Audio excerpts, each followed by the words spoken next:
Hello and welcome to today's episode of Piano TV. I am Allysia, your host, and today we are going to look at some of the hardest piano music ever, Rachmaninoff edition. We did this about a couple months ago with Chopin and it was really fun, so I thought it would be fun to explore another composer. Now, Rachmaninoff's catalog of piano music is overwhelmingly in the difficult category, and quite a few of his pieces could be considered among the most difficult piano music ever. So what we're going to do today is we're going to take a look at I believe 6 or 7 compositions that I specifically chose that I consider to be among the hardest piano music ever. We're going to listen to some audio examples and talk about the pieces a little bit. So let's get started. I picked out 3 of Rachmaninoff's etudes for the category of hardest piano music ever. And probably there's more than 3 that are extremely difficult, but these 3 stand out to me in particular. Now he has 2 sets of etude tableaux.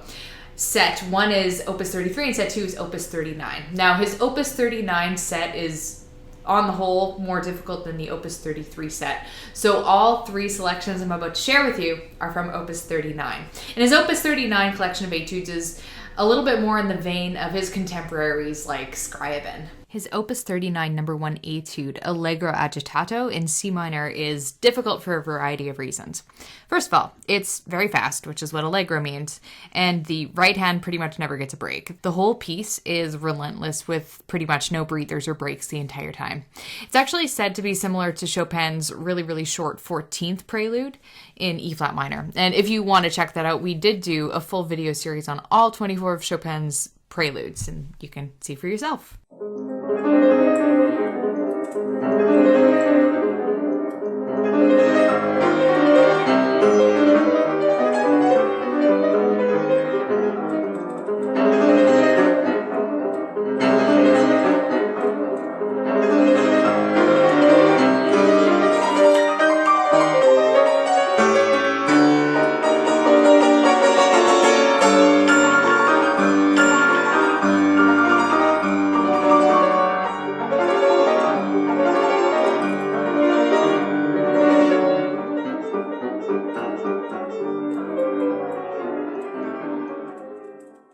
Another extremely challenging piece is his Opus 39 number 6 in A minor, Allegro etude. Again, Allegro, it's very fast, it's very aggressive. This piece is intense, just with all kinds of twists and turns. We're not going to listen to it because I couldn't find an audio for you, but definitely check it out. There's going to be a link to a video on the blog. Rachmaninoff dubbed it Little Red Riding Hood and the Wolf. Actually, Valentina Lisitsa has a really good version of it on YouTube that you can check out. It's got some really dramatic chromatic runs at the end, and the whole thing is almost overwhelming to listen to. Rachmaninoff's etudes are interesting in that they develop a particular technique, like all etudes, but they also paint a mental picture, which is basically what the word tableau means. Rachmaninoff described the beastly difficult Opus 39 number 9 etude as an Oriental march, and that's just the image that came into his mind when he was writing it.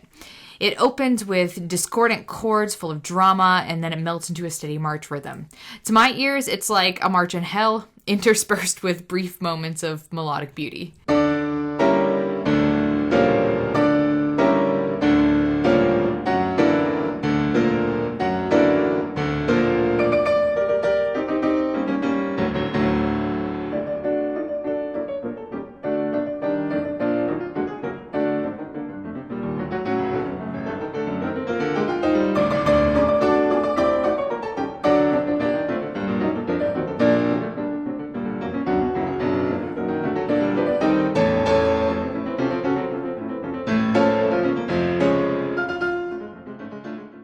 Rachmaninoff's Piano Sonata No. 2 in B flat minor is considered to be one of piano repertoire's most difficult compositions of all time.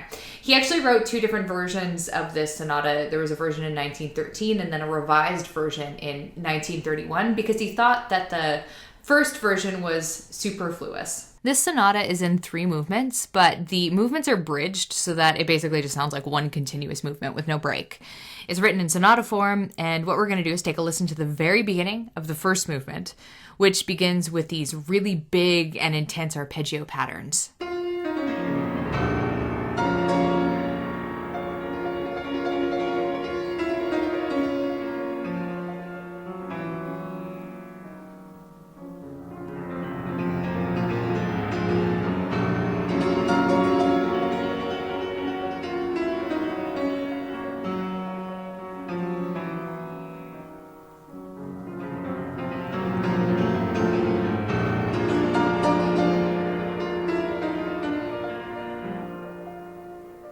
Rachmaninoff's Rhapsody on a Theme of Paganini is basically just like a concerto. It spotlights the piano and then the orchestra provides a backdrop. It's written in theme and variations form with 24 different variations, and a full performance takes approximately 25 minutes. One of the biggest challenges for this composition is the pianist being able to play with the orchestra, because there's some really tricky rhythmic moments. It's a really beautiful composition, but some of the variations, like the 24th one, are just beastly in difficulty. We are going to take a listen to an excerpt of the 18th variation, transcribed for piano only, which could be considered the end of the slow middle section of the work.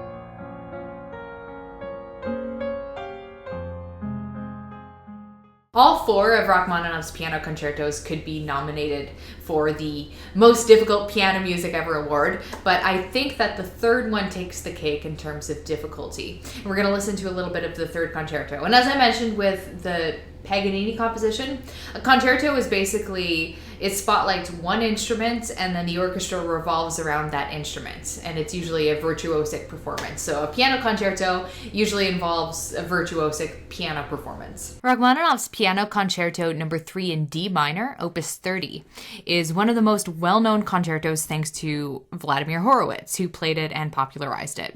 A full performance of this concerto is about 40 minutes long, and it's in 3 movements, which is typical of concertos. We're going to listen to the first part of the last movement, which is probably the most difficult movement, and I don't know, maybe this is just like a very modern interpretation, but I feel like it has a very video game-esque character.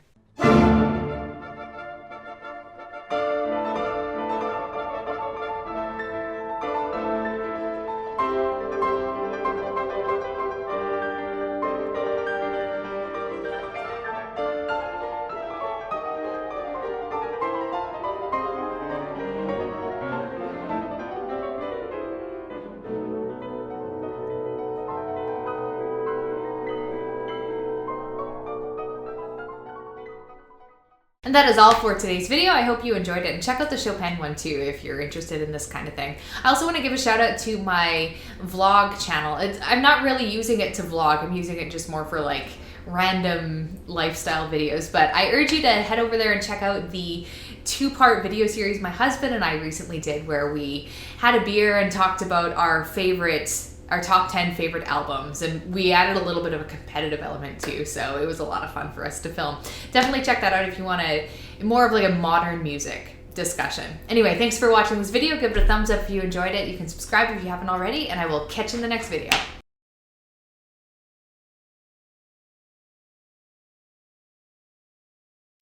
Rachmaninoff's